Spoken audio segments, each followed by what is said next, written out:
Además de este, nos quedan aún otros 2 capítulos para terminar nuestro relato de la historia de la Iglesia Católica. En el capítulo anterior hemos visto cómo nacían y arraigaban dentro de Europa las monarquías absolutistas. Pero a la vez hemos visto cómo surge en la Iglesia Católica un nuevo espíritu misionero. En el año 1622, el Papa Gregorio XV había fundado la Congregación de Propaganda Fide como instrumento para llevar el Evangelio a las nuevas poblaciones que los descubrimientos habían mostrado al mundo. Y como sucede siempre en la Iglesia, los misioneros se encuentran con grandes dificultades al enfrentarse, por ejemplo, con la política de los conquistadores. Y tanto en Europa como en las tierras recién descubiertas, quien lleva siempre las de perder son las personas más débiles, los más pobres, que son cada vez más marginados. En Europa, gracias a la obra de un sacerdote francés llamado Vicente de Paúl, toma forma la nueva evangelización de estos desheredados.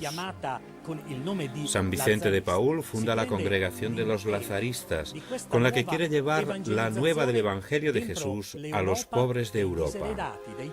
Pero la gran novedad es la fundación de una congregación de religiosas que tendrá un espíritu completamente diferente del de las congregaciones femeninas conocidas hasta el momento. Es la primera aparición de lo que podríamos denominar como religiosas activas, religiosas que están en medio de la gente. Vosotras, les escribe San Vicente a las monjas, tenéis como monasterio las casas de los enfermos y aquella en la que reside la superiora. Vuestra celda es una habitación alquilada, vuestra capilla, la iglesia parroquial, vuestro claustro son las calles de la ciudad. Vuestra clausura es la obediencia, la reja el temor de Dios y vuestro velo es la santa modestia. Es una revolución increíble, pero siempre dentro de la senda de la caridad, del amor. Hombres y mujeres dispuestos a dar testimonio del camino de amor, de un evangelio sencillo y de su adhesión a la persona de Jesús. San Vicente logró la aprobación de una organización de mujeres laicas fuera de la clausura y al servicio del prójimo. Estas son las hijas de la caridad, que han alcanzado gran difusión por todo el mundo. Hoy en día son unas 20.000, aunque en los tiempos del tercer centenario de San Vicente, en 1960, cuando yo conocía esta figura extraordinaria, se decía que las monjas eran 44 o 45.000. Era la comunidad más difundida por todo el mundo, y no eran monjas. Las hijas de la caridad son personas que no hacen ni siquiera los votos, profesan votos secretos anualmente. Solo la primera vez pueden pronunciar la fórmula de consagración fuerte, pero en la fórmula de consagración se hacen votos para un año, de pobreza, castidad y obediencia, según las constituciones y los estatutos que son propuestos. En el siglo XVIII, como se puede ver en este mapa, los cristianos han llegado prácticamente a todas partes, aunque divididos.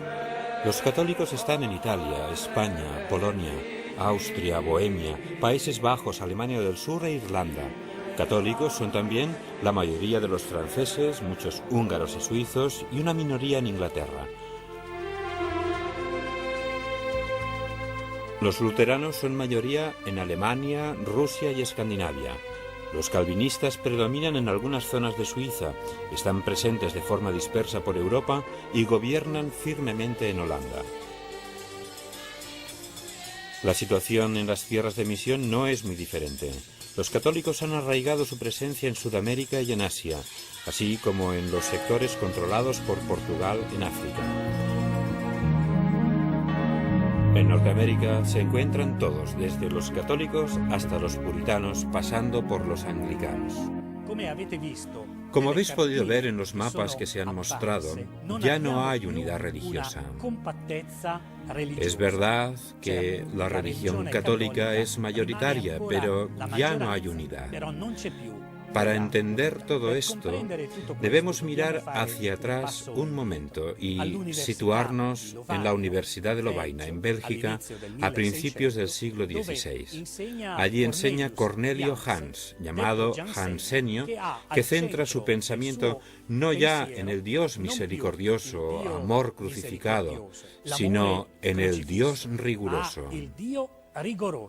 Su pensamiento desarrollaba la idea de que Dios no ha salvado a todos los hombres, que no murió en la cruz por todos los hombres, sino solamente por aquellos que han sido elegidos y viven de manera íntegra y rigurosa su pensamiento y su doctrina. El jansenismo se difunde en Francia hasta el punto de que en 1713 Clemente XI debe dictar una bula que condena las teorías extremistas de uno de los discípulos de Jansenio, un tal Kessner. Pero los más activos contra esta corriente rigorista son los jesuitas, los cuales son la fuerza más importante en la instrucción de las clases dirigentes.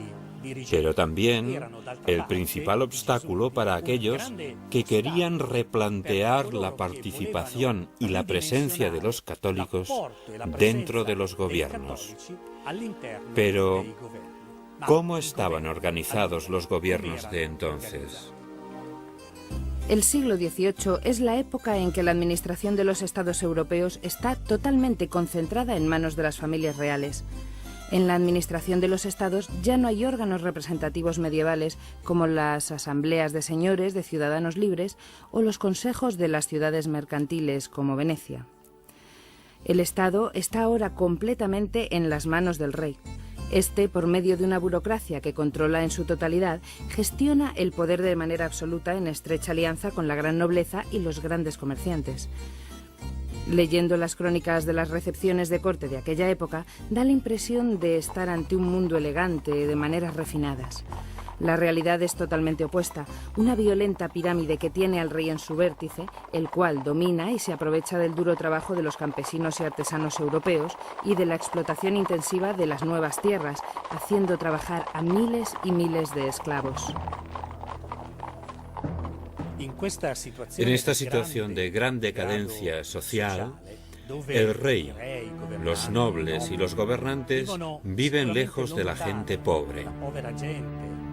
Y ésta comienza a preguntarse si todo esto que está sucediendo es voluntad de Dios. El radicalismo jansenista, como ya hemos visto, encuentra tierra fértil donde arraigar cada vez más en medio de la sociedad.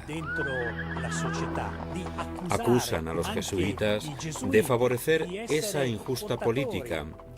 Incluso, dentro de la Iglesia, aparecen voces acusando a los jesuitas de estar involucrados en esta situación.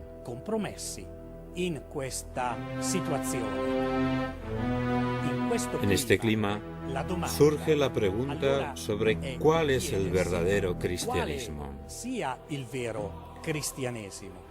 Ante las divisiones que existen entre los cristianos, intelectuales, filósofos y escritores comienzan a pensar que existe un camino sin Dios. Afirman que la misma Iglesia ha sido superada por los hechos, que no tiene ya nada más que decir. La búsqueda de Dios es un asunto puramente humano. Empieza y termina en la razón, y en ella encuentra sus reglas y modelos a imitar. La Iglesia Católica, los cristianos, los creyentes deben enfrentarse a este nuevo pensamiento que es la Ilustración. La época ilustrada no ha terminado aún. Es un fenómeno de aceleración de las iniciativas laicistas en la educación que ya habían comenzado a principios del siglo XVI, sobre todo con la Reforma luterana. ¿Qué queda de aquella ilustración francesa de Rousseau y Voltaire? Pues sobre todo el aspecto polémico, no el aspecto constructivo. Voltaire no es antirreligioso, es anticatólico de manera visceral, sobre todo por lo que representaban antes de la Revolución Francesa el alto clero y el vínculo de la Iglesia Católica con el Ancien Régime. Estamos en 1740. Ha sido elegido Papa Benedicto XIV, el cual reintrodujo el rito del lavatorio de pies en la misa del Jueves Santo y revisó el calendario de fiestas religiosas obligatorias. Intentó abrir el diálogo con el mundo de la filosofía ilustrada, escribiendo él mismo a Voltaire. Mientras tanto, crece cada vez más la hostilidad hacia los jesuitas, sobre todo entre los círculos de los ilustrados. Esta hostilidad nace fundamentalmente del hecho de que los jesuitas obedecían solo al Papa y a sus propios superiores. Ahora el pontífice es Clemente XIV. Durante su pontificado se alzan voces que presionan procedentes de los diferentes gobiernos europeos como Portugal, España y el Reino de Nápoles, o los ducados de Parma y Piacenza, solicitando que se silencie a los jesuitas. Las presiones son tales que Clemente XIV se ve obligado a suprimir en 1773 la Compañía de Jesús. Aquellos jesuitas, fundados a mediados del siglo XVI por San Ignacio de Loyola, eran suprimidos con un acto administrativo del pontífice. El daño es enorme. Las escuelas, universidades, centros de formación y reunión de jóvenes son cerrados. Vivimos anticipadamente, aunque quizá de manera menos dramática, lo que sucederá más adelante con la Revolución Francesa, cuando sacerdotes, monjas, religiosos e instituciones católicas serán violados y cerrados. En el año 1776, las 13 colonias inglesas de Norteamérica declaran su independencia de Inglaterra. El acto por medio del cual nacen los Estados Unidos de América es también la primera formulación de los derechos del hombre. Desde aquel momento, la pequeña comunidad católica y los irlandeses que habían emigrado allí son reconocidos con los mismos derechos y dignidad que las demás religiones. Es el 6 de noviembre de 1789. John Carroll es nombrado primer obispo de los Estados Unidos de América en la diócesis de Baltimore, donde la presencia católica era más numerosa. La capacidad de gestión de este obispo, que había sido uno de los padres fundadores del nuevo estado, obtuvo sus frutos. Cuando el obispo John Carroll murió en 1815, los católicos eran ya 150.000, los sacerdotes 100 y 4 las sedes episcopales. Algo muy diferente sucedió en Francia con la Revolución Francesa. La Declaración de los Derechos del Hombre significó para la Iglesia Católica una auténtica matanza indiscriminada de sacerdotes, monjes y monjas, conventos e iglesias profanadas y quemadas. Las guillotinas cortaban la cabeza de todo aquel que fuera considerado antirrevolucionario. La descristianización de Francia se había convertido en uno de los objetivos del terror, que culminará el 2 de mayo de 1794 con un decreto de Robespierre que introducía por ley el culto al Ser Supremo, concebido como una especie de religión oficial del Estado.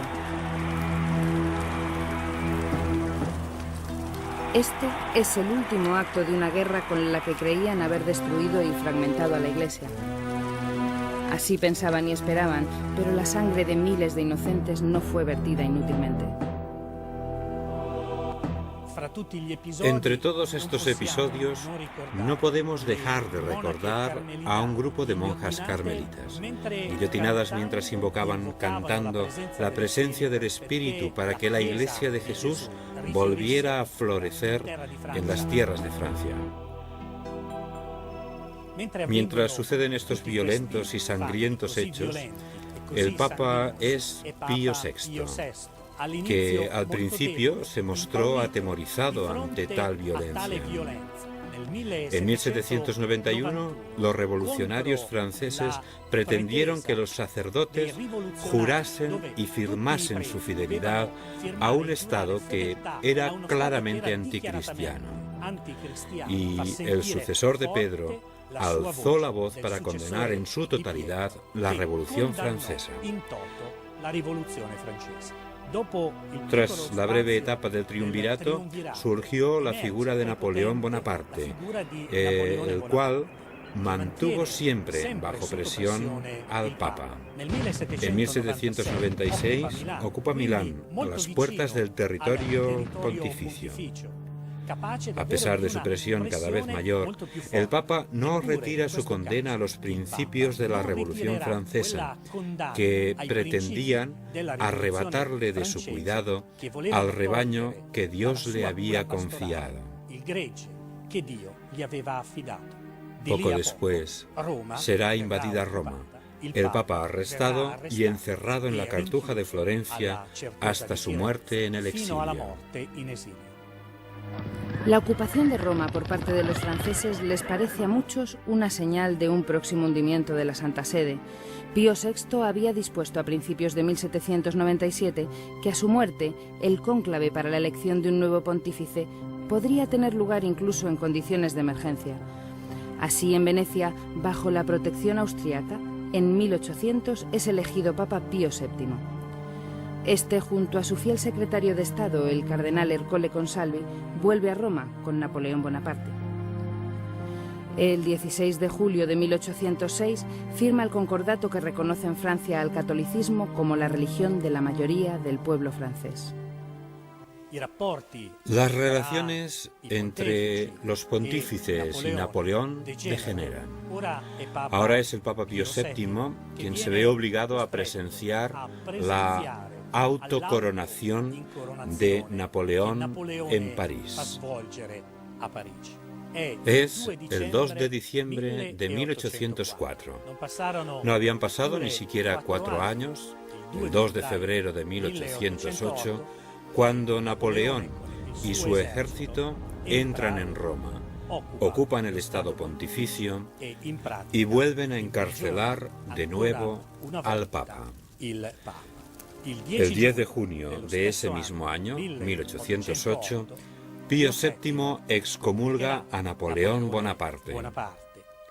Entonces, el Papa es arrestado y conducido hacia Francia, siendo alojado de manera provisional en Savona. Todavía hubo que sufrir bastantes años de violencia. El Papa estaba prisionero cuando Napoleón fue derrotado definitivamente en Waterloo en 1815. El sucesivo Congreso de Viena restableció el Estado Pontificio en las fronteras que tenía antes de la anexión y conquista por parte del ejército napoleónico. En el nuevo clima que se crea, Pío VII entra en conversaciones con muchos gobiernos de Europa para buscar la posibilidad de un nuevo empuje misionero. La reconstrucción de la Compañía de Jesús dará nuevo impulso y desarrollo a esta nueva evangelización. Más tarde, León XII reestructurará y reorganizará la congregación Propaganda Fide, nombrando director al cardenal Consalvi. Este será sustituido por el cardenal Capellari, que más adelante se convertirá en el Papa Gregorio XVI. El Papa Gregorio XVI comenzó su pontificado reorganizando las misiones. El 12 de noviembre de 1845 aprobó una disposición de Propaganda Fide en la que se alentaba la formación de un clero y una jerarquía indígenas en aquellos territorios de misión donde la Iglesia anuncia el Evangelio. Con Gregorio XVI, la Iglesia afirmaba su alejamiento de las luchas meramente políticas y se dedicaba con nuevo vigor e impulso en esta evangelización, a la misión de llevar el Evangelio a todos, para hacer cada vez más presente la vida de Cristo. Evidentemente esto no significa encerrarse en el ámbito espiritual, sino trabajar con más ahínco en apoyar a los más pobres, en apoyar a quienes más necesitan. Aquí podemos ver el nacimiento de lo que luego será el desarrollo de la doctrina social de la Iglesia, de los principios que deben guiar a una sociedad. Los principios que deben estar en la base de una sociedad que vea en el hombre a la persona, un hombre cada vez más individuo con sus derechos y deberes. En la Revolución Americana, fundada precisamente en la Declaración de los Derechos del Hombre, surgirá una federación de estados democráticos. En Europa hará falta más tiempo. Las guillotinas, los campos de concentración, la violencia, los gulag, se irán sucediendo todavía en nuestra Europa, prácticamente hasta ayer. Al final de nuestra historia de la Iglesia Católica, del cual nos separan solo 2 capítulos, vemos que aquellos que profetizaban el final del catolicismo, el final del cristianismo, el final de las creencias, han recibido una respuesta completamente diferente por parte de la historia.